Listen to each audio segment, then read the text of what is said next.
શ્રીમન્નારાયણ નારાયણ હરિ હરિ, લક્ષ્મી નારાયણ નારાયણ હરિ હરિ.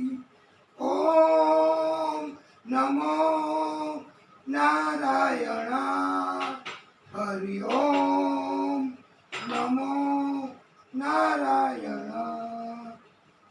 શ્રીમન્નારાયણ નારાયણ. આ તો ખુલ્લું જ છે બાકી ના ભાઈ, બાજુ ખુલ્લું છે. ના ના ખુલ્લું છે. હે પ્રભુ, હે નારાયણ ભગવાન, હે વિષ્ણુ પરમાત્મા, હે દાદા,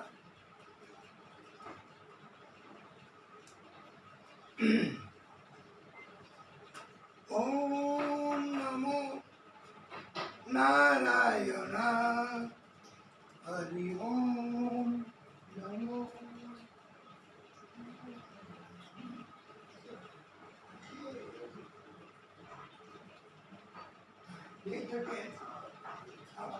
આપણે કેદ થઈ ગયા, શાસ્ત્રી કેદ થઈ ગયા.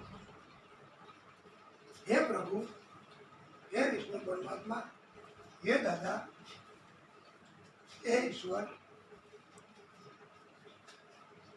હે નારાયણ પ્રભુ,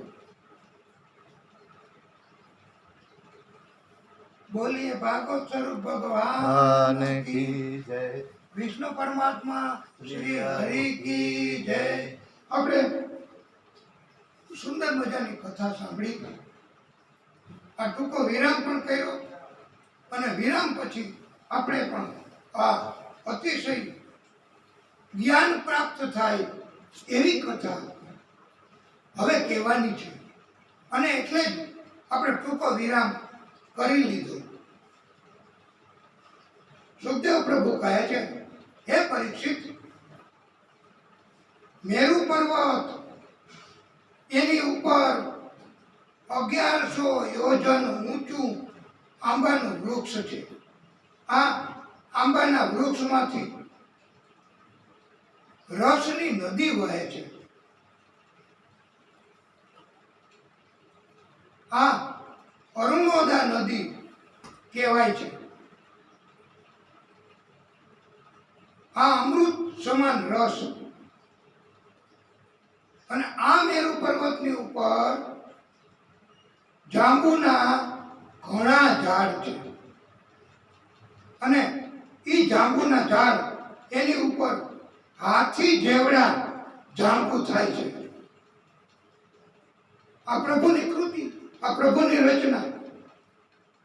અને ઈ જાંબુ ફાટે અને નીચે પડે અને એમાંથી જાંબુનો રસ કેટલો બધો વહે, કેટલો બધો રસ નીકળે. અને એની એક નદી બીજી છે, મેરુ પર્વતમાંથી નીકળે છે, એને જાંબુ નદી પણ કહે છે.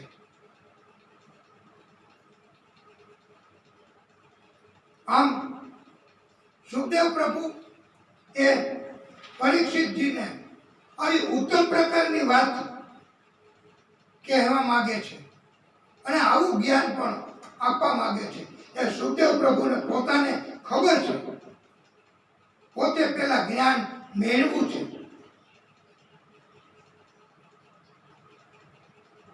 અને એમ કહ્યું છે કે આખા બ્રહ્માંડની બહાર ઉપરના ભાગેથી અંદરના ભાગે ધારા સ્વરૂપે પ્રભુના ડાબા પગના અંગૂઠાનો સ્પર્શ બ્રહ્માંડને થયો. એટલે હવે જળ વહેવા માંડ્યું અને ડાબા પગના અંગૂઠાનો જ્યાં પ્રભુને સ્પર્શ થયો એટલે એ લોહી પ્રભુનું, અને એના કારણે લાલ કેસર જેવી આ ધારા બની ગઈ. અને આ ધારા એ પ્રભુના પગને પખાડ્યા છે. અને પછી આગળ જતા જતા આ ધારા એ બધાના પાપનો નાશ કરે છે. એને ભગવત પદી કહે છે. અને ભગવત પતિ પછી તો શિવજીએ પોતાના મસ્તક ઉપર ધારણ કરી એની કથાઓ છે. અને આ જળધારા સ્વર્ગના મસ્તક ઉપર અને ઉતરી એટલે એનું નામ આ જાહ્નવી ભાગીરથી એવું પણ પડ્યું છે.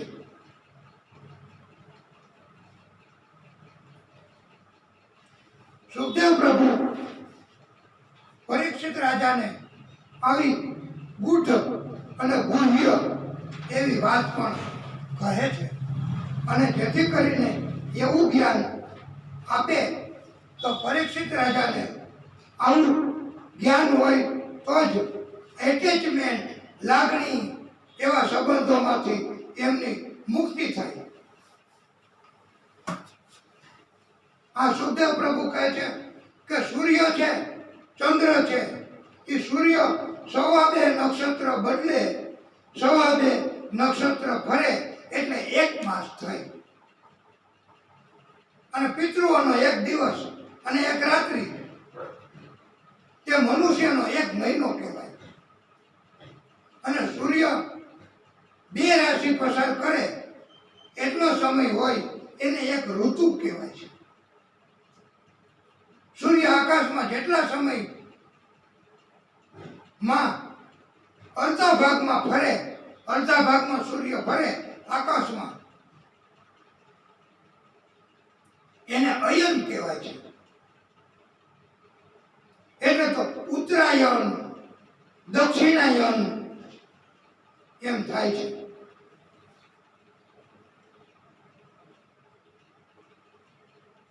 સૂર્ય જેટલી ગતિ 1 વર્ષમાં કરે એટલી ગતિ ચંદ્ર 2 પખવાડિયામાં કરે છે. સૂર્ય કરતા ચંદ્રની ગતિ આટલી વધારે છે.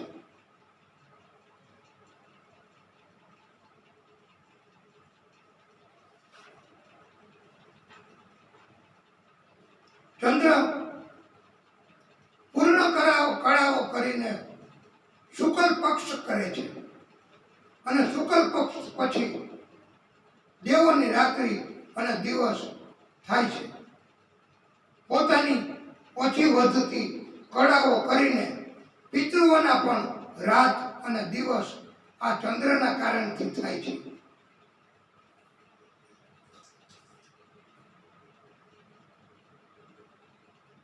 ગ્રહો એમાંય બુધ એનાથી દૂર, મંગળથી દૂર ગુરુ અને ગુરુથી દૂર શનિનો ગ્રહ છે. અને શનિ 1 રાશિમાં 30 મહિના સુધી રહે છે. અને શનિનો ગ્રહ મોટે ભાગે અશાંતિનું જ સર્જન કરે છે. શનિના ગ્રહથી દૂર સપ્ત ઋષિઓ છે. આમ ગ્રહોની વાત પણ સુખદેવ પ્રભુએ કહી છે. અવકાશ અને પાતાળ એની વાત પણ સુખદેવ પ્રભુએ કહી છે કે આ જમીન, પૃથ્વી, એની નીચે 7 પાતાળ છે.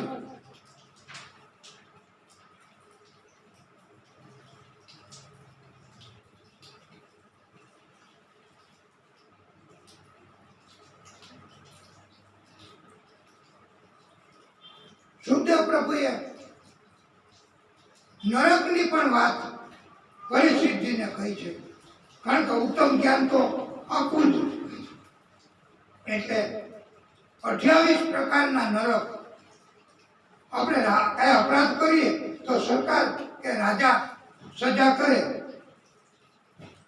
એવી જ રીતે અધર્મ થાય, પાપ કર્મ કરીએ તો પરમાત્મા સજા કરે અને એવી સજાને નરક ગમનની સજા કહેવાય છે.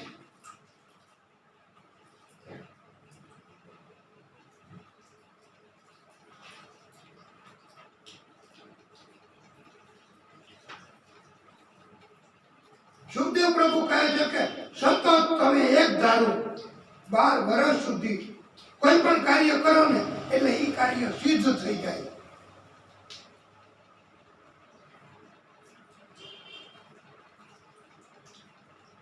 12 વર્ષ સુધી કરવું પડે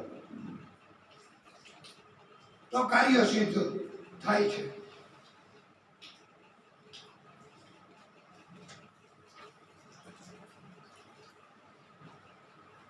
સિદ્ધિ પ્રાપ્ત થાય એ પ્રભુની કૃપાથી થઈ.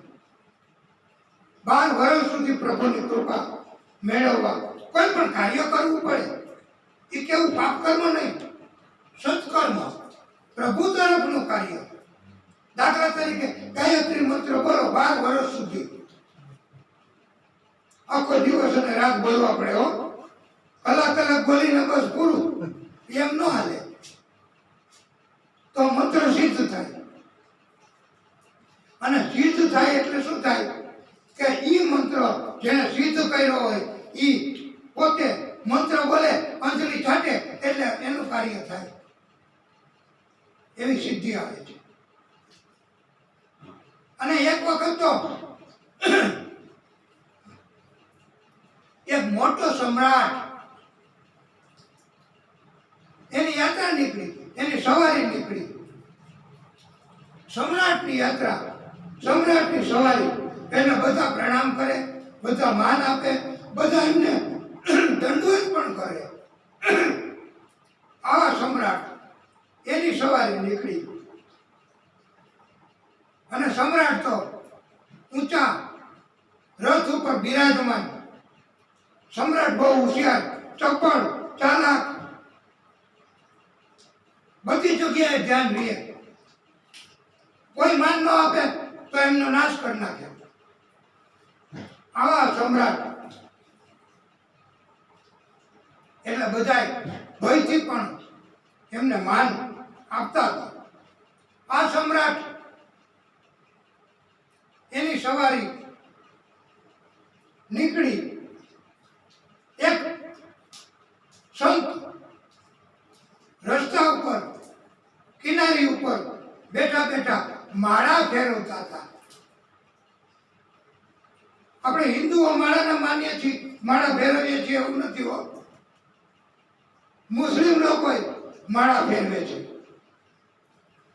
માળા ફેરવીને બંદગી કરે છે. એને પણ ફકીર કહેવાય છે. એ માળા ફેરવતા ફેરવતા ભક્તિ કરતા હતા. સંતનું ધ્યાન એમના તરફ પડ્યું. હવે એમને તો આ સંત, એમને તો કોણ સમ્રાટ, કોણ રાજા, એમનું ધ્યાન એમાં ક્યાંથી હોય. સમ્રાટે તો નીચે ઉતરીને એમની તરફ પોતે ગયા. એમને કહ્યું છે કે તમે મને ઓળખતા નથી, મારી શક્તિને તમે ઓળખતા નથી, તમે મને માન સન્માન આપતા નથી. સંતે તો કઈ ઉત્તર ના આપ્યો, પોતાની માળા ફેરવવામાં. ત્યારે સમ્રાટને થયું કે મારે કઈક ચમત્કાર બતાવવો પડશે, મારી શક્તિનો ખ્યાલ આપવો પડશે.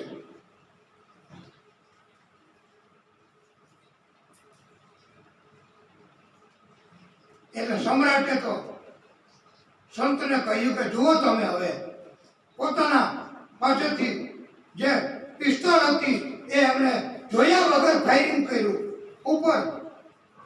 અને થોડા જ સમયમાં, પલવારમાં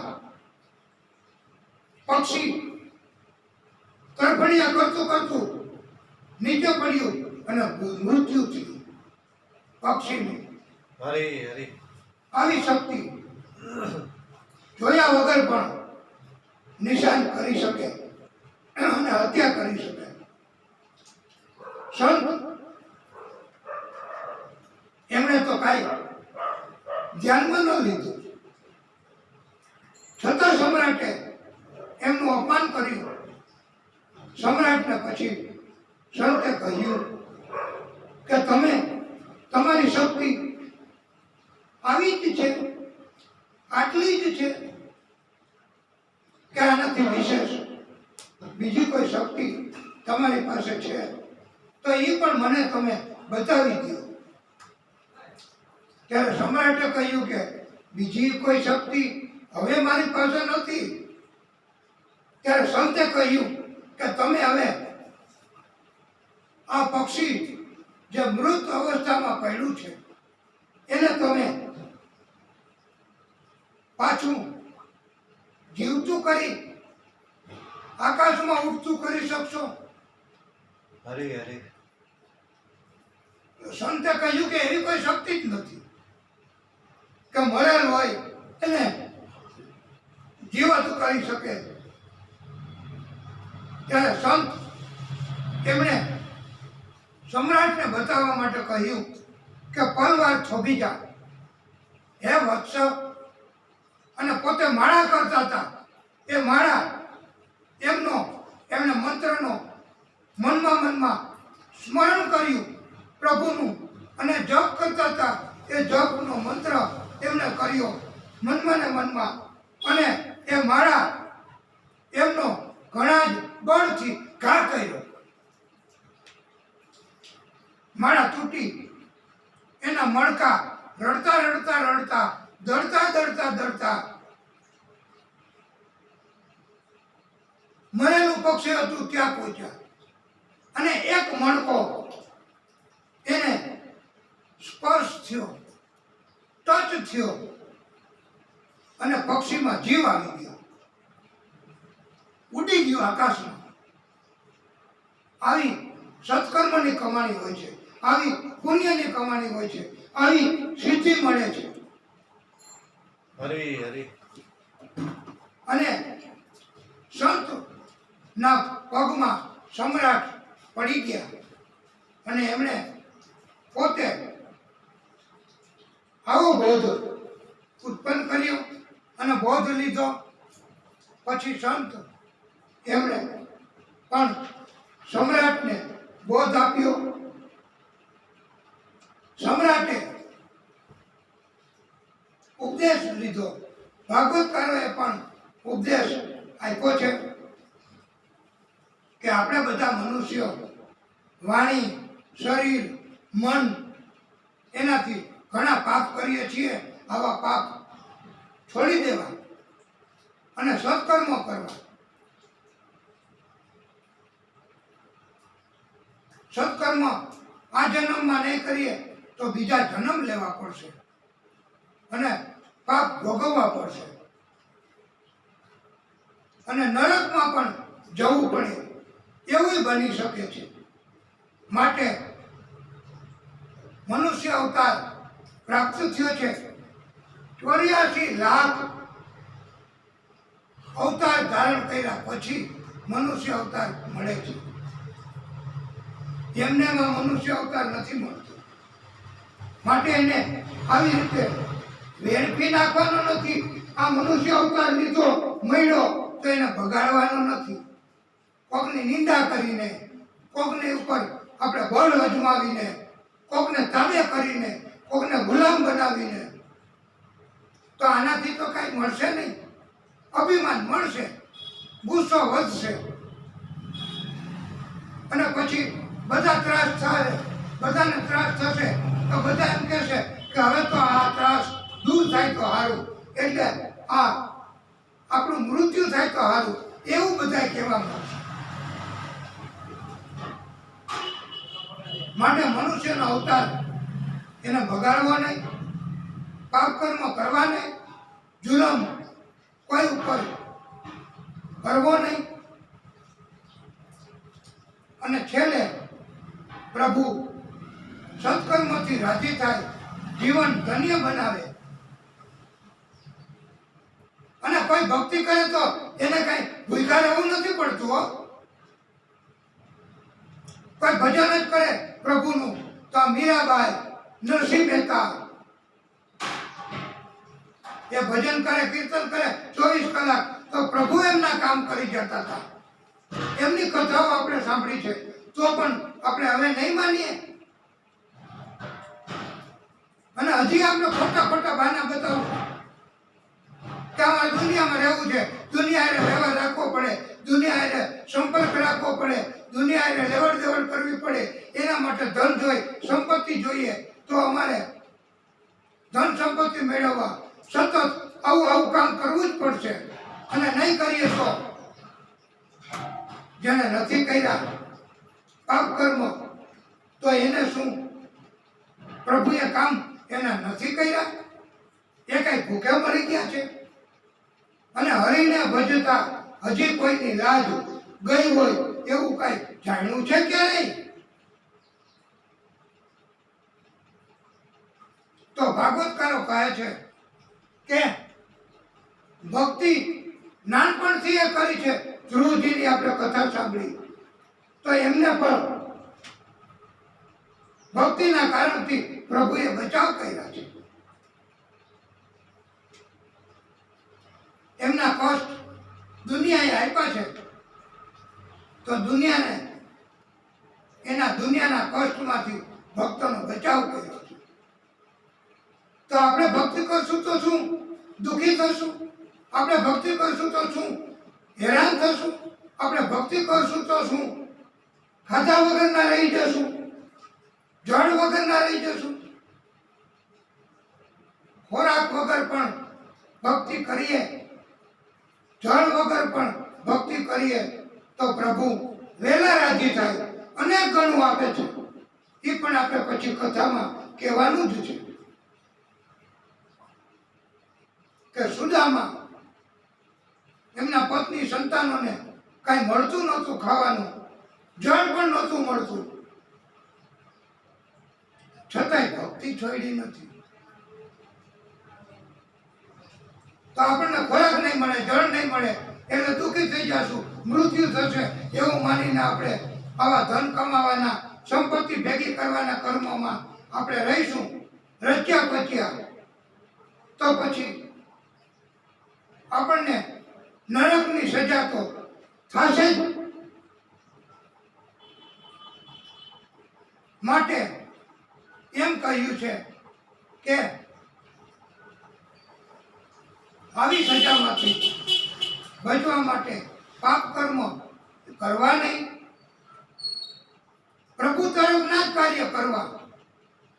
દુનિયા ભલે ગમે તેમ કરે, જગત એમાં ભલે માણસો બધા ગમે તેવા સ્વભાવ વાળા હોય, કતલ કરવા વાળા હોય, ચોરી કરવા વાળા હોય, લૂંટ કરવા વાળા હોય, બધા આવું કરે છે.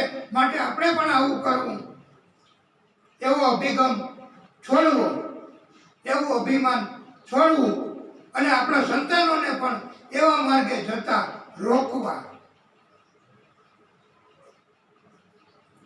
આપણા પિતા એ તો અત્યારે છે નહીં, આપણને સત્માર્ગે ચડાવે એવા કોઈ છે નહીં, પણ ભાગવતજીની કથા તો છે. ભાગવતજીની કથા સાંભળવાની તક તો આપણને ભગવાન આપે છે. તો ભાગવતજીની કથાનો બોધ આપણે શા માટે ગ્રહણ ન કરવો? અને જાગ્યા ત્યાંથી સવાર એમ માનીને અત્યારથી જ આપણે સત્કર્મ શા માટે ન કરવા?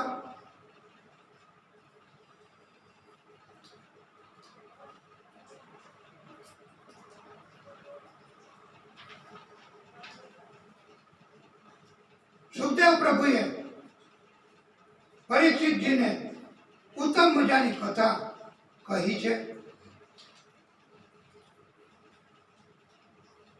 કાન્ય કુબ્જે દ્વિજ કષ્ટિ દાસીપતિ અજામિલ નામના નષ્ટ સદાચારો દાસ્યાઃ સંસર્ગ દૂષિત. આ કનોજ કાન્યકુબ્જ નામનું નગર અને એમાં એક બ્રાહ્મણ, એનું નામ અજામિલ. એના પાપ કર્મના કારણે સદાચારનો ગુણ એનામાં રહ્યો જ નહીં. બધાને લૂંટી લેતો, ત્રાસ આપતો, કપટ કરતો, ચોરી કરતો. એકે એવા દુર્ગુણ નહોતા કે જે અજામિલમાં ન હોય.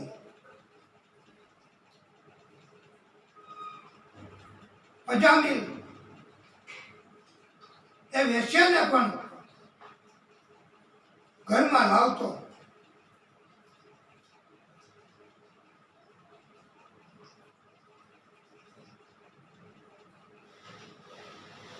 ભગવાનનું નામ શું કહેવાય, કીર્તન શું કહેવાય, એ તો અજામિલને ખબર જ નહીં. આમ કરતા કરતા 88 વર્ષ એની ઉંમર થઈ. અજામિલે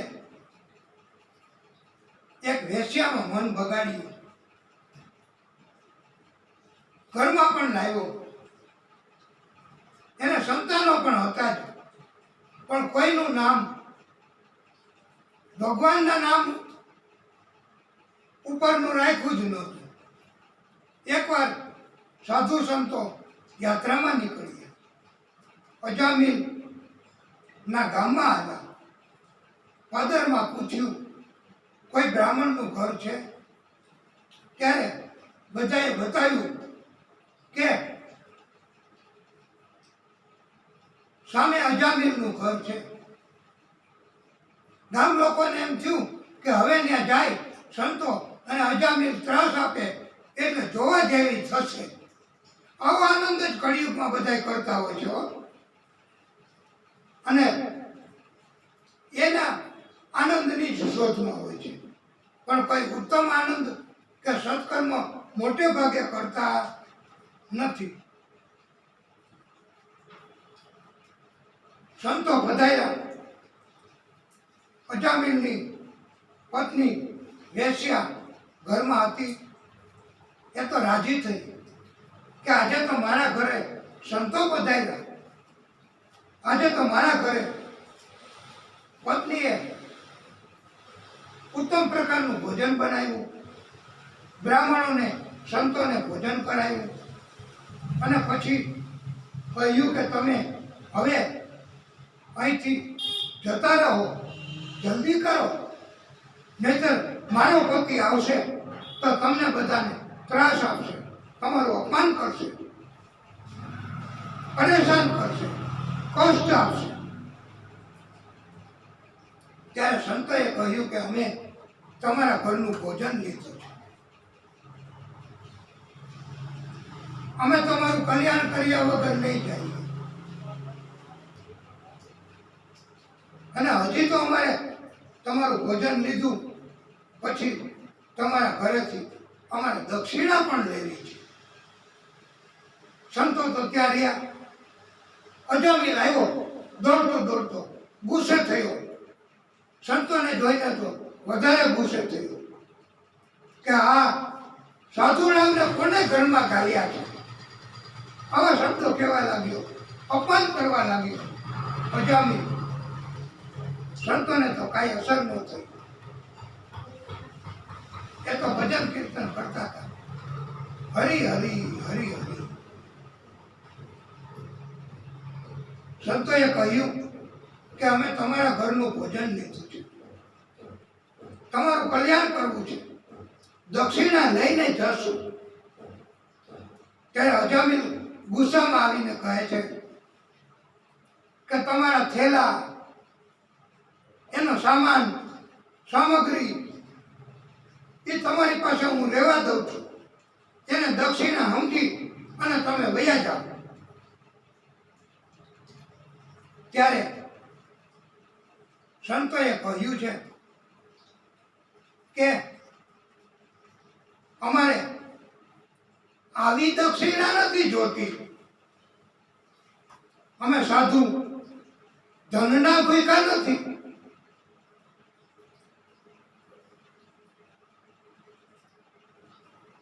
અને સાધુએ કહ્યું છે કે અમારે તો તમારી પાસેથી પ્રેમ જોઈએ છે. ભક્તો કહે છે, ભાગવતકારો કહે છે, સાધુ ભૂખા ભાવુકા, ધન का भूखा नहीं, जो धन का भूखा है वह साधु नहीं. અને એટલે જ જે સત્ય, ઈમાનદાર, પ્રમાણિક જીવન જીવતા હોય એ ધનના ભૂખ્યા નથી. એને તમારો ભાવ જોઈએ. બસ તમે ભાવથી પ્રેમથી તમે એને સૂકી રોટલી આપો તો પણ એ તમારું કલ્યાણ કરે છે. ધનની આશા નથી રાખતા. અને જે ધનની આશા રાખે છે ને એ વાસ્તવમાં ભાગવતકારો કહે છે કે એ સંત નથી, એ સાધુ નથી. એ તો ધન કમાવા માટેનું આવું એક પ્રવૃત્તિ કરવા વાળા છે. હવે અજામિલને શાંતિ થઈ કે સારું, ધન તો નથી માગતા. એ શાંત પડ્યો અને સાધુએ કહ્યું કે દક્ષિણામાં તમે અમને એક વચન આપો કે હવે પછી તમારે ત્યાં પુત્ર કે સંતાન થાય તો એનું નામ તમે નારાયણ રાખશો. એવું વચન આપો. બસ અજામિલને બીજા 9 સંતાનો હતા હો. કોઈનું નામ ભગવાનનું રાખ્યું નહોતું. સંતોએ આવું વચન માંગ્યું તો એમ થયું કે એમાં શું, એટલે હું તમને વચન આપું છું કે હવે સંતાન થશે તો એનું નામ નારાયણ રાખીશ. આમ બોલ્યો અજામિલ. એટલે એનામાં પવિત્રતા આવી, એની પત્નીમાં પવિત્રતા આવી સાંભળ્યું એટલે. અને સંતોએ કહ્યું કે શું નામ રાખશો? યાદ રહ્યું? એટલે બંનેએ કહ્યું નારાયણ. શું બોલ્યા? નારાયણ, નારાયણ, નારાયણ. હવે બસ અમે અમારા સંતાનનું નામ નારાયણ રાખશું. આમ સંતોએ નામ પણ લેવડાવ્યું. બોલો, પરાયણે. હવે એનું કલ્યાણ શું કામ ન થાય? એમની પત્નીને તો સમયાંતરે બાળકનો જન્મ થયો અને કહ્યું કે આનું નામ આપણે નારાયણ રાખવાનું છે. શું નામ રાખવાનું છે? એ કે નારાયણ. એમ પછી નારાયણ, નારાયણ, નારાયણ એના ઘરમાં આવું નામ બંને લેવા માંડ્યા. નામ લેવાથી અને નામ લેવાના કારણથી પછી તો અજામિલ એનો અંત સમય આવ્યો મૃત્યુનો. મૃત્યુના સમયમાં એને ભય લાગવા માંડ્યો. અને ભય લાગ્યો એટલે ભય લાગે એટલે શું કરીએ? આપણે પત્ની બાળકો એને બોલાવીએ. અજામિલને બહુ ભય લાગ્યો મૃત્યુથી.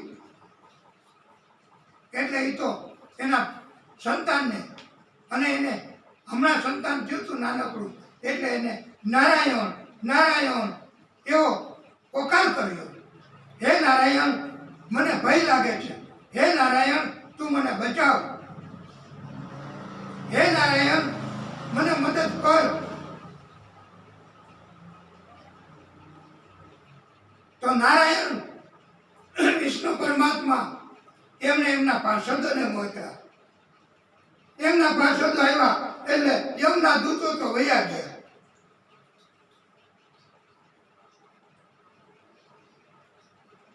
અને એમનો ભય દૂર થયો, નવું જીવન આવ્યું.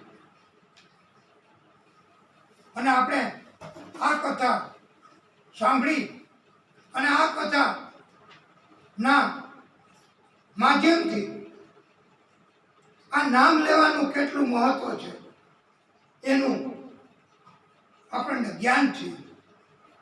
ભાગવતકારોએ આપણને અજામિલની કથા ઉપરથી આવું જ્ઞાન આપ્યું કે માત્ર નામ જ લેવાથી આવું થઈ શકે છે.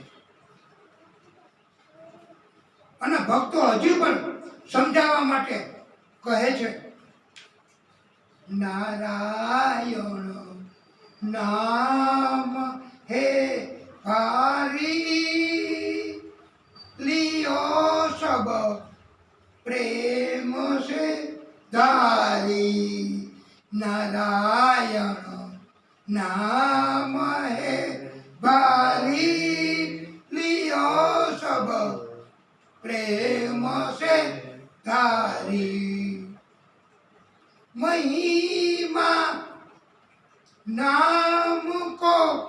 ભારી અધમ કો હી લિયો તારી. અધમ પાપી એને પણ તારી લીધો. આ અજામિલને એને નામ લીધું એટલે આવું નારાયણનું નામ એનો મહિમા છે. તો હવે તો આપણે ઘરે જઈને આ નામ તો લેશું જ કે નહીં લઈએ? અજામિલ ક્યા કરમ કિન્હા નહીં કછુ દાન હી દિનહા કેવલ હરી નામ કો લીનહા. અજામિલે કાંઈ દાન ન કર્યું, કાંઈ કામ નથી કર્યું, કાંઈ ભક્તિ ન કરી. કેવલ હરી નામ કો લીનહા કિયા યમ પાસ સે તારી. યમના પાસમાંથી એને તારી લેવામાં આવ્યા આ નારાયણનું નામ લેવાથી. અને ભાગવતકારોએ એમ પણ કહ્યું છે, એની કથા પછી આવશે. ડૂબે ગજ રાજ જબ જલ में પડે વહ ઝુંડ કે છલ में. હાથી પાણીમાં તો ઝુંડ મગર એનો પગ પકડીને અંદર ખેંચી જતો હતો, ત્યારે હાથીએ હરી એવું નામ લીધું. ત્યાં જ બ્રહ્માનંદને પુકાર્યા. ત્યાં જ પુકારે બ્રહ્માનંદ દિલ में હરી ગોવિંદ ગિરધારી. આમ નારાયણ ના નામનો મહિમા એ કહ્યો છે.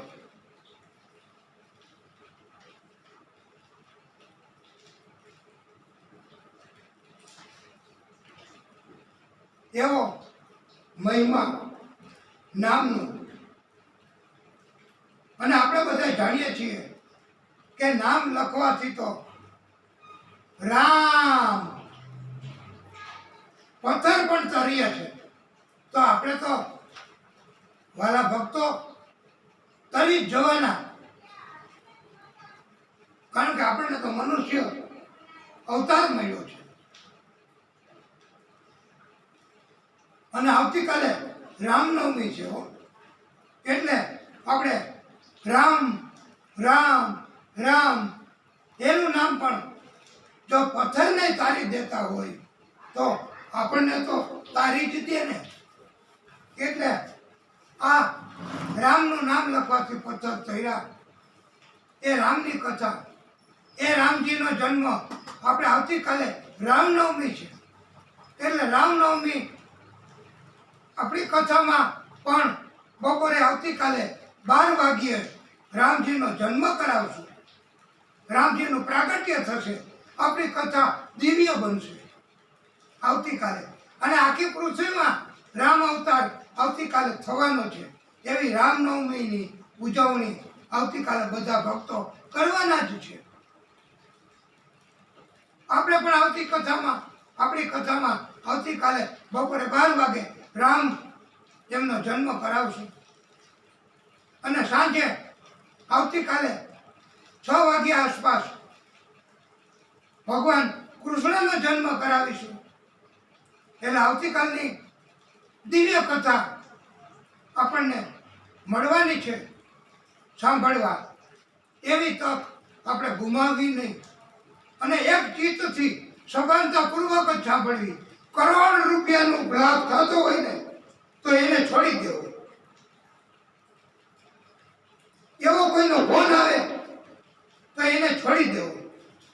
આપણને આ પૃથ્વી ઉપરના કોઈ જીવ, પત્ની, બાળક, કાકા, મામા, એ કોઈ આપણને ભવપાર નહીં ઉતારે. આ કથા જ ભવપાર ઉતારશે. માટે કથામાં હોય ત્યારે આપણને કરોડો રૂપિયાનો ફાયદો કરાવતા હોય એવાનો પણ ફોન આપણે રિસીવ ન કરવો. એને અગાઉથી કહી દેવું કે હું કથામાં જાઉં છું,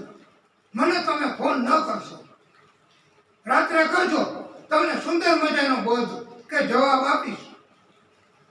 અને દેહના સંબંધ, પત્ની, બાળકો, સંતાનો, ગમે એટલા પૈસા પત્ર હશે તોય એમને પણ કહી દેવું. કથાના કારણથી એમને ત્યાગ કરવો કે હું કથા સાંભળવા જાઉં છું, માટે મને ફોન ન કરવો. કારણ કે કથાના ફોનથી પછી મારું ચિત્ત પાછું કથામાં નહીં આવે અને મને કથામાં ચિત્ત ચોટ્યું હોય ત્યાં હું તારો ફોન સાંભળું, એના હું તને જવાબ દઉં ગુપ્ત રીતે પણ, તોય મારું ચિત્ત પાછું કથામાં નહીં આવે અને મને ફરીવાર કઈ કથા કહેવાના નથી. માટે કથાનો અવસર પ્રાપ્ત થયો છે તો મહેરબાની કરીને આ સમયથી આ સમયમાં મને તારે ફોન કરવો નહીં અને કરવો નહીં.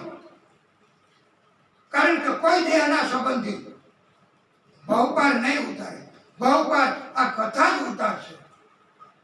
અને હવે તો કથા માત્ર આજનો દિવસ પૂરો થાય પછી 4 જ દિવસ. તો આવો લાભ જો મેળવવો હોય અને કથામાં ચિત્ત લગાડવું હોય, કથામાં મન લગાડવું હોય, કથામાં મન નથી એટલે તો નિંદર આવે છે, બીજા મન ભટકે છે અને બીજાને રાજી કરવા માટે તરત વાઇબ્રેટ થાય કે મોબાઈલમાં રોશની જાગે તો કેમ જોઈ છે અને કેમ એને જવાબ દેવા માટે આપણે ગુપ્ત જગ્યાએ પણ જાય છે. તો એમાં જીવ છે, એમાં માયા છે, એમાં ધ્યાન છે, પણ કથા જે આપણને આ ભાવ પાર ઉતારે છે એનામાં ધ્યાન નથી. તો હે વૈષ્ણવો, આવું કાર્ય કથા પંડાલમાં, કથા મંડપમાં, કથાની જગ્યામાં રહીને ન કરવું જોઈએ. માત્ર ને માત્ર ભગવાનને જ મહત્વ આપવું, કથાને જ મહત્વ આપવું, ભાગવતજીને જ મહત્વ આપવું. એના સિવાય કોઈને મહત્વ આપશું તો એ ભાગવતજીનું અપમાન નહીં થાય, પરમાત્માનું અપમાન નહીં થાય. મોબાઈલમાં રોશની જાગે એટલે તરત આપણે એને જવાબ દેવા જોડી જાય, કથાને મૂકી દઈએ, ભાગવત ભગવાનને મૂકી દઈએ, વક્તાશ્રીને મૂકી દઈએ અને આપણે તરત એને આપણે જવાબ દેવા જઈએ છીએ. તો એ કાર્ય આપણું અપરાધી કાર્ય નહીં કહેવાય. એ કાર્ય આપણે ભાગવત ભગવાનની અવગણના ન કરી, વક્તાશ્રીની અવગણના ન કરી, કથાની અવગણના ન કરી કહેવાય. તો આના કરતા તો આપણે કથામાં આવવું નહીં. અપરાધ કરવો એના કરતા કથામાં ન આવવું અને પ્રેમથી કહી દેવું કે હું કથામાં છું, એ સમયે તમારે મને કથા દરમિયાન ફોન ન કરવો અને ફોન કરશો તો હું તમને જવાબ નહીં આપું. પછી કરોડો રૂપિયા હોય તો આપણને દેહના સંબંધ, પત્ની, સંતાનો, પિતા, માતા એ કઈ ભવપાર નહીં ઉતારે, કથા જ ભવપાર ઉતારશે. તો આપણે જાગતા જાગતા જો આપણે અવજ્ઞા કરીએ, અપરાધ કરીએ અને પછી એમ કહીએ કે મારામાં હજી કાંઈક ઘટે છે, પણ શું ઘટે છે એ તમને આત્મમંથન કરશો તો ખબર પડશે કે આપણે અપરાધ થઈ જાય છે આપણાથી અને એના કારણથી આપણને કષ્ટ આવશે. સત્ય પણ કથામાં ધ્યાન નથી આપ્યું તો એને પણ દેહનો ત્યાગ કરવો પડ્યો છે. એવી આપણે કથા સવારે કહી તો પણ આપણને બોધ ન લાગે, સમજણ ન આવે તો સમજણ વગરનું જીવન એ બુદ્ધિહીન નર પશુ સમાન. આવો બોધ આપણે ગ્રહણ નહીં કરીએ અને તરત દોડીને જશું તો આપણે અહીંયા એવું કરવાનું નથી, ભગવાન રાજી નહીં થાય. એટલા માટે આવું કહેવું પડે છે કે કથા ઉતરશે, કથા ભવપાર કરાવશે. અજામિલની કથા, રામજીની કથા, કૃષ્ણ પ્રાગટ્યની કથા, એ કથાઓ, એ દિવ્ય કથા આપણને અત્યારે ક્યાં કહેવા મળશે? ઘરે જશો તો પત્ની તમને કથા કહી શકશે, સંતાનો તમને સંભળાવશે? તમને પ્રભુએ કૃપા કરી અને તક આપી છે, તો એની તમે અત્યારે ધ્યાન નથી આપતા અને તમારું જીવન સાર્થક નથી કરતા, પુણ્ય કમાણી નથી કરતા, તો પછી શું થશે તમારા જીવનનું? એ તમે આનો સરવાળો બાદબાકી કરી લેજો. અને એમ કહેવાય છે કે હે મનુષ્યો, હે કળિયુગના આત્માઓ, તમે દેશ મેળીને તમે પરદેશ વિહર્યા. દેશમાં તમે બહુ કમાણા, પરદેશમાં ગયા, ન્યાય તમે ખૂબ કમાણા, દેશમાં તમે ફર્યા, પણ જિંદગીમાં કેટલું કમાણા? દેશમાં પરદેશમાં ટેબલ ઉપર ખૂબ તમે ગમતા ભોજન લીધા, પણ તમે જિંદગીમાં કેટલું કમાણા? એનો જરા સરવાળો માંડજો. આવી સમજણ આપવા માટે એમ કહેવામાં આવે છે કે તમે આટલું બધું દુનિયાનું તો કમાણી કરી, પણ એ કઈ સાથે આવવાનું? માત્ર પુણ્યની કમાણી જ સાથે આવશે. એટલે પુણ્ય કમાણી પ્રભુએ કૃપા કરીને આપણને કથા શ્રવણ કરવાની તક આપી છે. તો જેને કથા તરફ પ્રીતિ હોય, જેને જીવન ધન્ય બનાવવું છે, એને ભલે કથાની સાંભળવાની તક એમને અહીંયા ઘરમાં રહીને ન મળે, તો બહાર પણ ભક્તો સાંભળે છે. બહાર પણ રસ્તા ઉપર ભક્તો આ પવિત્ર કથા સાંભળે છે. અને કથા વિરામ પામે ત્યારે દરરોજ સાંજે અને બપોરે કહે છે કે દિવ્ય કથા છે હો, અમે સાંભળીને તો ધન્ય બન્યા છીએ.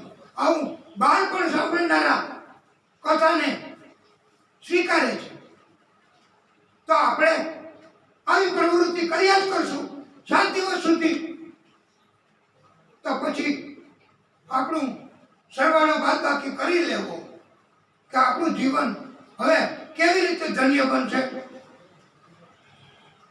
પોપટિયું જ્ઞાન આવશે તો એ તો પછી ભૂલી જવાનું.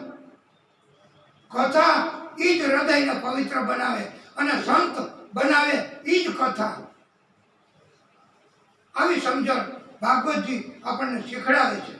પ્રેમ ભાવ એ આપણને શીખડાવે છે. આવો બોધ આ અજામિલની કથા ઉપરથી આપ્યો છે. એટલે આપણે કળિયુગના મનુષ્યોએ આ કથાને સ્વીકારવી, એમને સન્માન કરવું અને કથાનું આપણે રસપાન કરવું. આ કથા છે એનું પાન કરવા જેવી છે. આપણા કર્ણથી એનું રસપાન કરીશું તો આપણને આ કથાથી મોક્ષ પણ પ્રભુ છેલ્લે આપશે. નહીતર કઈ વૈકુંઠ ધામમાં પ્રભુ નહીં મોકલે હો. એમને કથા સાંભળીએ, અભિમાનથી કથા સાંભળીએ અને કોઈનો ફોન આવે તો એને જવાબ દેવા માંડીએ, કથાનો અપરાધ થાય. તો એવા કારણથી પંડાલમાં હોય, લાખો માણસો બેઠા હોય, પણ એમને પછી ફળ ન મળે.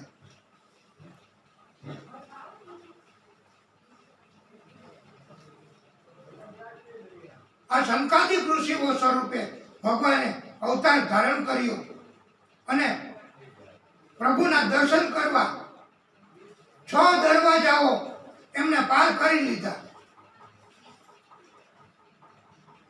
7મા દરવાજે પહોંચ્યા અને ત્યાં 2 એવા ચોકીદાર હતા, દિવ્ય. એમણે રોક્યા, ટોક ટોક કરી અટકાવ્યા. ત્યારે આ સંકાદિક ઋષિઓએ કહ્યું છે કે તમે બહુ દિવ્ય પુરુષ છો, દિવ્ય તમે કર્મ કરો છો, પણ તમે સંતને રોકવાનું, ટોક ટોક કરવાનું કેમ કરો છો? આ તમે અપરાધ કર્યો છે. એમ સંકાદિક ઋષિઓએ એમને સમજાવ્યા છે, પણ એ સમજ્યા નથી. બંને ચોકીદારો અને ગદા લઈ અને આવો અપરાધ ઋષિઓનો કર્યો છે. ત્યારે આ શંકાદિક ઋષિઓએ એમને ત્યાં ને ત્યાં શ્રાપ આપી દીધો છે કે તમે લાયક નથી. સંતોના આશીર્વાદ માટે તમારી અંદર એવી દિવ્ય દ્રષ્ટિ સંતોને ઓળખવાની નથી. તમારી પાસે કથાને પારખવાની શક્તિ નથી. માટે તમે અમારો અપરાધ કર્યો છે, એટલે તમારે પૃથ્વી ઉપર જવું પડશે અને ત્યાં ભટકવું પડશે, જન્મ ધારણ કરવા પડશે, પછી તમને મોક્ષ થશે. સત્કર્મ કરશો તો, નહીતર મોક્ષ નહીં થાય, એમ શ્રાપ આપ્યો. આ વિષ્ણુ પરમાત્માના ચોકીદારો હતા, પાર્ષદો હતા, એમને પણ ઋષિઓએ શ્રાપ આપ્યો છે.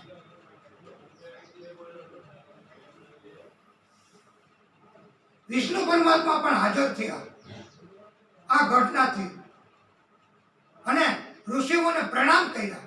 વિષ્ણુ પરમાત્મા પોતે બ્રાહ્મણોને પ્રણામ કરે છે, પગે લાગે છે અને એમ કહે છે કે હે ઋષિઓ, તમે જે કાર્ય કર્યું, ભલે મારા ચોકીદાર, ભલે મારા માનીતા, પણ તમે સારું કર્યું છે. અને હવે તમે માત્ર એટલી કૃપા કરો કે મારા ચોકીદારો તમારા શ્રાપના કારણે પૃથ્વી ઉપર જન્મ ધારણ કરે, પછી એને ટૂંકા સમયમાં જ પાછું મારું સ્થાન મળે, એવી તમે કૃપા કરો. એમ વિષ્ણુ પરમાત્માએ આ ઋષિઓને આવી વિનંતી કરી છે. બોલો, આ ઋષિઓ બ્રાહ્મણો, આ બ્રાહ્મણ શ્રાપ આપે તો પણ જો સત્ય, ઈમાનદારી અને ભક્તિભાવ વાળા હોય તો એમને પરેશાન કરવાથી તકલીફ આપણને આવે જ, એમનો શ્રાપ લાગે જ. એટલે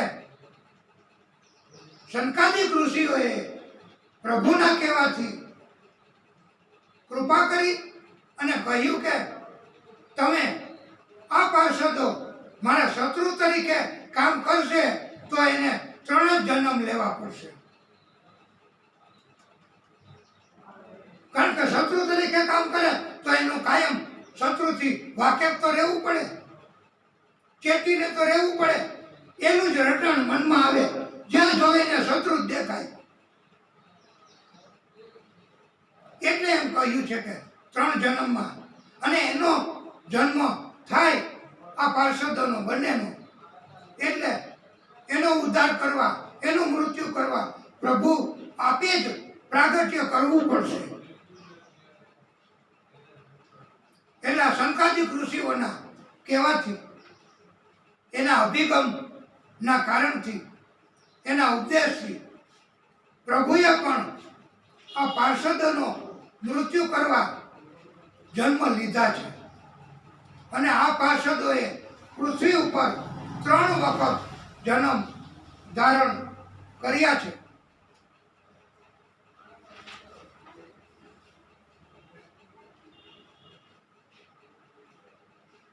અને એટલે જ એમ કહેવામાં આવ્યું છે, વિષ્ણુ પરમાત્માએ ઉપદેશ આપ્યો છે કે બ્રાહ્મણો દૂધ આપતી ગાય, ગણજો તમે મનમાં કે બ્રાહ્મણ, દૂધ આપતી ગાય, અનાથ પ્રાણી, એવા પ્રાણી કે જેના કોઈ પાલક ન હોય એવા અનાથ પ્રાણીઓ, આ ત્રણેય વિષ્ણુ પરમાત્મા એમ કહે છે કે એ મારા શરીરના અવયવો છે, એટલે એ મારા અંગ જ છે.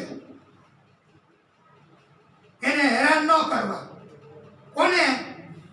આ ત્રણેય બ્રાહ્મણ. આ બ્રાહ્મણ, દૂધ આપતી ગાય અને અનાથ પ્રાણીઓ. અને ભક્તશ્રી હોય એટલા માટે જ વારે વારે કથામાં પ્રશ્ન પૂછે છે કે કોનું, ક્યાં 3 જણાનું? આપણે તો કથા દિવ્ય કરવી છે, કથા વધારે કેવી છે, માટે આવું નથી કરતા, નથી પૂછતા. ભલે શ્રોતા નિંદ કરે, ધ્યાન ન આપે તો એ એનું કર્મ, નો ઉપદેશ માને તો એ એનું કર્મ, કથામાં ચિત્ત ન રાખે તો એ એનું કર્મ. કથા તો આગળ ગતિ કરશે જ, કથા નહીં રોકાય. અને એટલે કથામાં વારે વારે પ્રશ્ન નહીં પૂછાય. એટલે વિષ્ણુ પરમાત્માએ એમ કહ્યું છે કે આ ત્રણેયને મારાથી જુદા સમજશે અને ત્રાસ આપશે. કોને? બ્રાહ્મણને, દૂધ આપતી ગાયોને અને અનાથ પશુઓને. તો એને એમ કીધું છે વિષ્ણુ પરમાત્માએ કે મારા લાંબી લાંબી ચાંચવાળા એ જંતુ, એ જીવ એમને ચૂથી નાખશે. એટલે બ્રાહ્મણને ત્રાસ આપે એને વિષ્ણુ પરમાત્માના આવા જીવ લાંબી લાંબી ચાંચવાળા ચૂથી નાખે. આવું ભાગવતકારોએ કહ્યું છે, વિષ્ણુ પરમાત્માએ પોતે કહ્યું છે. એટલે હવે આપણે બ્રાહ્મણને ત્રાસ આપશું, હવે આપણે દૂધ આપતી ગાયને ત્રાસ આપશું, હવે આપણે અનાથ પશુ પક્ષીઓ એમને ત્રાસ આપીશું? નહીં આપીએ. કારણ કે એમાં પ્રભુનો, વિષ્ણુ પરમાત્મા ના એ અંગ છે, એમ કહ્યું છે. અને 3 જન્મ લીધા છે પાર્ષદોએ. અને હિરણ્યાક્ષનો વધ વડા અવતાર લઈ પૃથ્વીને સમુદ્રમાંથી લાવવા ગયા ત્યારે એમનો કર્યો. હવે એમનો ભાઈ હિરણ્યકશ્યપ એ હિરણ્યાક્ષનો વધ કર્યો એટલે વિષ્ણુ પરમાત્માને દુશ્મન માનવા માંડ્યો છે હિરણ્યકશ્યપ. અને બીજા ઇન્દ્રને દુશ્મન માનવા માંડ્યો છે હિરણ્યકશ્યપ. વિષ્ણુ ભગવાનને તો દુશ્મન એટલે માને કે એના ભાઈને મારી નાખ્યો છે, એવું ઈ માને છે. અને ઇન્દ્ર એને દુશ્મન શું કામ માને છે કે ઇન્દ્ર હિરણ્યકશ્યપની પત્નીને ઉપાડી ગયા હતા, ગર્ભવતી હતી ત્યારે. અને ઇન્દ્રને એમ હતું કે આમાંથી સંતાન જન્મે એટલે એ સંતાન પછી દૈત્ય બને, એટલે મારે એનો વધ કરવો છે. ત્યારે ઉપાડી ગયા હતા ઇન્દ્ર. એટલે એમને નારદ ઋષિએ બચાવ્યા છે કે હે ઇન્દ્ર, આવો અપરાધ કરશો નહીં. એના સંતાન તરીકે કોણ જન્મશે એ તમારે નક્કી કરવાનું, એ તમને ખબર છે. તમે એનો વધ કરશો તો તમારે એની હત્યા, એનો અપરાધ, એની સજા તો ભોગવવી જ પડશે. તો તમે આ હિરણ્યકશ્યપની પત્નીને ગર્ભાવસ્થામાં છે એનો વધ શા માટે કરવા તૈયાર થયા? તો ઇન્દ્રને જ્ઞાન થયું. હવે ઇન્દ્ર દેવોના દેવ, એને જો જ્ઞાન થાય છે તો આપણને જ્ઞાન ન થાય, આપણે કંટ્રોલ ન કરી શકીએ તો પછી આપણા જેવા કમનસીબ કોણ કહેવાય? અને એટલે ઇન્દ્રએ એમનો વધ નથી કર્યો હિરણ્યકશ્યપની પત્નીનો. અને નારદજી એમને આશ્રમમાં પોતાના લઈ ગયા છે અને ત્યાં નારદજીએ પોતે સેવા કરી છે હિરણ્યકશ્યપની પત્ની કયાધુની.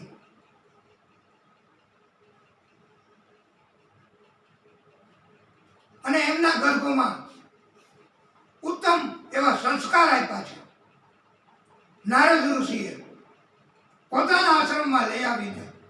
અને એને એટલે તો ગર્ભાધાન સંસ્કાર કહેવાય છે ભાઈ, કે ગર્ભ રહે ત્યારે આપણે પત્નીને એની બોધ મળે એવી ભગવાનની જ વાતો કરવી, ચાલાકી કપટ એવી વાતો એમને ન સંભળાવવી.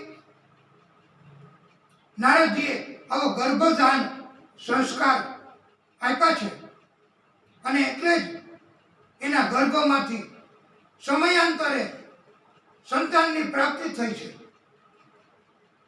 અને એ સંતાન એને આપણે પ્રહલાદ તરીકે ઓળખીએ છીએ. આ હિરણ્યકશ્યપ વિષ્ણુ ભગવાનને દુશ્મન માનતો હતો. એનો બદલો લેવા માટે એને પણ એવી ઈચ્છા જાગી કે કાંઈક મેળવવું તો પડશે. હું આ વિષ્ણુ ભગવાનને કેમ પહોંચી શકીશ? માટે મેળવવા માટે તો તપ કરવું પડે. ભાગવતીની કથા સાંભળવાની તક મળી હોય તો આપણે એક રીતે અધોપલોઠી વાળીને છોકરાઓને કેમ માસ્તર કહે છે કે અધોપલોઠી વાળીને બેસ, તો કેમ બેસે? મારા પાઠમાં મારી કવિતામાં ધ્યાન આપ, તો કેમ ધ્યાન આપે છે? એમ આ હિરણ્યકશ્યપને પણ થયું કે મારે કંઈક મેળવવા માટે તપ કરવું પડશે. તપ કરવા માટે સહન કરવું પડે. તપ કરવા માટે આપણી ઇન્દ્રિયોનો કંટ્રોલ કરવો પડે. આ ભાગવતીની કથા કહેવાનું અમે ચાલુ કર્યું તો અમે નથી આ ભગવાનની ભક્તિ કરતા. એક ધારી કથા કહીએ છીએ. કોઈ હોય કે ન હોય, કોઈ સાંભળે કે ન સાંભળે, ભગવાન તો સાંભળે છે ને. અને આનાથી ભગવાન રાજી થાય તો અમને દરરોજ શક્તિ ભગવાન નથી આપતા. અમે પણ પલોઠી વાળીને બેસી ગયા, પછી કલાક બેસીને કથા કહીએ છીએ તો અમારા પગમાં અકળામણ ન થતું હોય, પણ અમારી ઇન્દ્રિયોને કંટ્રોલ કરવાનું કામ એ ભગવાન પોતે કરતા હોય છે. કથા કહેવા માટેની બુદ્ધિ શક્તિ એ ભગવાન પોતે જ કથા કહેતા હોય છે. અમારા હૃદયમાં ભગવાન પોતે જ પ્રવેશ કરે છે. ભાઈ, અમારા હૃદયમાં ભગવાન પોતે જ પ્રવેશ કરીને કથા કહે છે. અમે શું કથા કહેવાના? અમે તો સામાન્ય જીવ. ભગવાનની કથા કહેવી એ કાંઈ અમારું કામ નથી.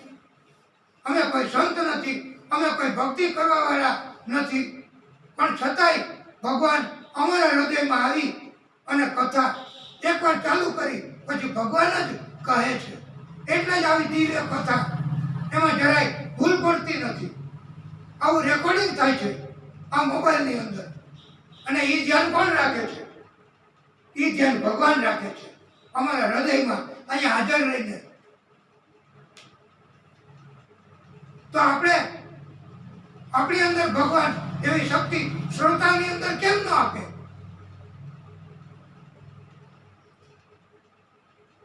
એવી સમજણ કેમ ન આવે? કઠોર તપ કરવું પડે, ઇન્દ્રિયોને કાબુમાં રાખવી પડે. મન નિંદર કોણ આપે છે? મનથી, બુદ્ધિથી પ્રમાદ જાગે છે. ભાઈ, આ એક પ્રકારની કમજોરી છે. પ્રમાદ, આળસ, એના ઉપર કંટ્રોલ કરવો પડે બાપા. અને એક રીતે કથા જો એના ઉપર કંટ્રોલ કરવાથી જ સંભળાય. અને એટલે તો કથામાં આપણે હુકાર દેવો પડે, હોકાર ભરવો પડે. હરી હરી, હો સ્વામી એવું હુકાર ભરવાનું તો અમે કહેતા નથી, પણ કથામાં ધ્યાન રાખી અને કથામાં ધ્યાન રાખીએ છીએ એવી આપણા હાવભાવ ઉપરથી તો ખબર પડવી પડે. આપણા વર્તન ઉપરથી, આપણી બેસવાની અદા, એની સ્ટાઇલ, એના ઉપરથી તો ખબર પડવી પડે કે કથા આપણે સાંભળીએ છીએ. એ ખાતરી થાય તો વક્તાશ્રીને કથા કહેવામાં પણ અતિ પ્રેમ જાગે. નહીંતર આપણે નિંદ કરવા માંડીએ, આપણે કથાની અવજ્ઞા કરીએ, આપણે વક્તાશ્રીની અવજ્ઞા કરીએ અને આપણે મોબાઈલમાં જવાબ દેવા માંડીએ તો એના કારણથી શું થાય? તો એના કારણથી તો અપરાધ. પછી ઇન્દ્રિયો ઉપર કંટ્રોલ કેવી રીતે રહીએ? આંખો ઉપર, આંખોમાં નીંદ આવે, આપણા શરીરમાં પ્રમાદ જાગે, આળસ જાગે, તો જ નીંદ આવે ને. નહીતર એક રીતે તમે કર્ણનો નથી દાખલો સાંભળ્યો? વિદ્યા અભ્યાસ કરવા માટે ગયા હતા તો એને કીધું કે હું બ્રાહ્મણ છું, મને તમે વિદ્યા આપો. અને ગુરુજી એમના સાથળ ઉપર મસ્તક રાખીને એકવાર સૂઈ ગયા. અને ગુરુજીને તકલીફ ન પડે એટલા માટે કર્ણએ ભમરો આવ્યો અને ભમરો સાથળને કોતરવા માંડ્યો. લોહી નીકળવા માંડ્યા. સોસરવું છિદ્ર કરી નાખ્યું ભમરાએ કર્ણનું. એમ છતાંય એ કંટ્રોલ કર્યો છે ઇન્દ્રિયો ઉપર. ગુરુજીને તકલીફ ન પડે, ગુરુજીની નિદ્રા ભંગ ન થાય, તો આપણે આપણા પરમાત્મા પ્રભુ નારાજ ન થાય એના માટે આપણે આવું બળ, આવો કંટ્રોલની શક્તિ આપણી પાસે નહીં આવે. અને ન આવે તો આપણે આટલું સહન નહીં કરી શકીએ. એક જગ્યાએ બેસવાનું કે એવી રીતે ધ્યાન આપીને કથા સાંભળવાનું, તો પછી એ તો કથા સાંભળી નાખી કહેવાય. ઘણા ભક્તો એમ કહે છે કે અમે તો આટલી ઉંમર થઈ અને એટલી બધી કથા સાંભળી નાખી, એટલી બધી કથા સાંભળી નાખી, એટલી બધી કથા સાંભળી નાખી. પણ તોય ભક્તશ્રીને એમ થાય કે કાં તો જ્ઞાન ન આવ્યું, પણ કથા સાંભળી નાખી, સાંભળીને પછી નાખી દીધી છે, હૃદયમાં નથી ઉતારી. તો આવી રીતે આપણે કથા સાંભળી નાખવી તો એમાં ભક્તશ્રીનો શું વાંધો હોય? એ શું કામ આપણને ટોકે? એને કઈ ઠેકો નથી લીધો બધાને સુધારવાનો. જે કથા સાંભળે સમજે એને સુધારો થાય, એને કલ્યાણ આત્માનું થાય, એને વૈકુંઠ ધામનું રિઝર્વેશન અત્યારથી મળે.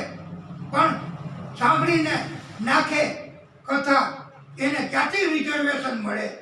એને ક્યાંથી જીવન ધન્ય બને? એટલે આવી રીતે કથા એનો હિરણ્યકશ્યપ એમણે તપ કરવાનું ચાલુ કર્યું અને તપ કરવા ગયા. પત્નીને કીધું કે હું તપ કરવા જાઉં છું. આખો દિવસ બેઠકા એક ઝાડ નીચે બેઠા. જ્યાં તપ કરવાનું ચાલુ કર્યું ત્યાં જ એને વિક્ષેપ થયો. બીજી જગ્યાએ ગયા એને વિક્ષેપ થયો. ત્રીજી જગ્યાએ ગયા એને વિક્ષેપ થયો. ઘરે આવતા રહ્યા. વિક્ષેપ થાય આપણને જાતને, એટલે પછી ઘરે પત્નીએ કીધું કે આ પાછા આવ્યા. એમ આપણે કથા સાંભળવા ગયા હોય, ઘરનાને ખબર હોય અને આપણે પાછા જાય એટલે પૂછે તો ખરા કે આ પાછા આવ્યા. તો એ કે શું કરવું, મારાથી કંટ્રોલ નથી થતો, કથા નહીં સાંભળી શકું. એમ હિરણ્યકશ્યપે કહ્યું પત્નીને કે શું કરું દેવી, મેં જ્યાં તપ કરવાનું ચાલુ કર્યું ઝાડ ઉપર એક પોપટ આવ્યો અને પોપટ એ મારા દુશ્મનનું નામ લેતો હતો. એના પત્નીએ કીધું કે શું નામ લેતો હતો? એ કે પોપટ એ નારાયણનું નામ લેતો હતો. બીજી જગ્યાએ કથા કરવા, બીજી જગ્યાએ હું તપ કરવા ગયો, ત્યાં પણ એ પોપટ પાછો આવ્યો અને ત્યાં પણ નારાયણનું નામ લેવા માંડ્યો. એના પત્ની સમજી ગયા કે હિરણ્યકશ્યપ એને તપ કરવામાં ધ્યાન નથી રહેતું, માટે એને હજી ઘટે છે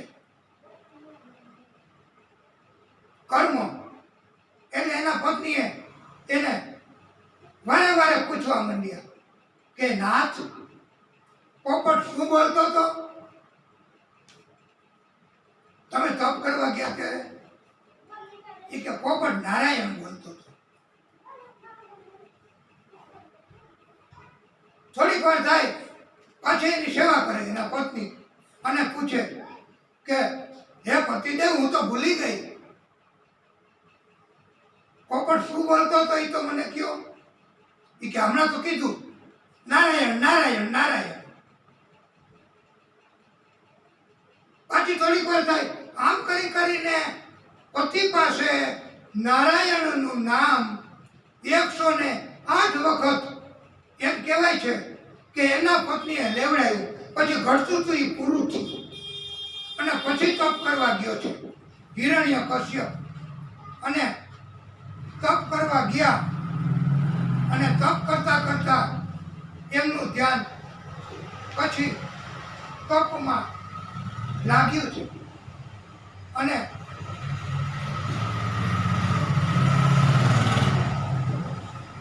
હિરણ્યકશ્યપ એ કોનું તપ કરવા ગયો તો? આ હિરણ્યકશ્યપ પાછો ગયો ત્યારે કોનું નામ લેતો હતો? આ ધ્રુવજી તો ઓમ નમો ભગવતે વાસુદેવાય, પણ હિરણ્યકશ્યપ કોનું નામ લેતો હતો? ના, હિરણ્યકશ્યપ તપ કરવા ગયા ત્યારે એ બ્રહ્માજીનું તપ કર્યું છે. ઓમ બ્રહ્મણે નમઃ, ઓમ બ્રહ્મણે નમઃ. આમ હિરણ્યકશ્યપ તપ કરે છે. અને હવે એ ભલે તપ કરે, આપણે આપણી કથાને ટૂંકો વિરામ આપીશું, પછી આગળની કથા કહીશું. બોલીએ ભાગવત ભગવાન કી જય.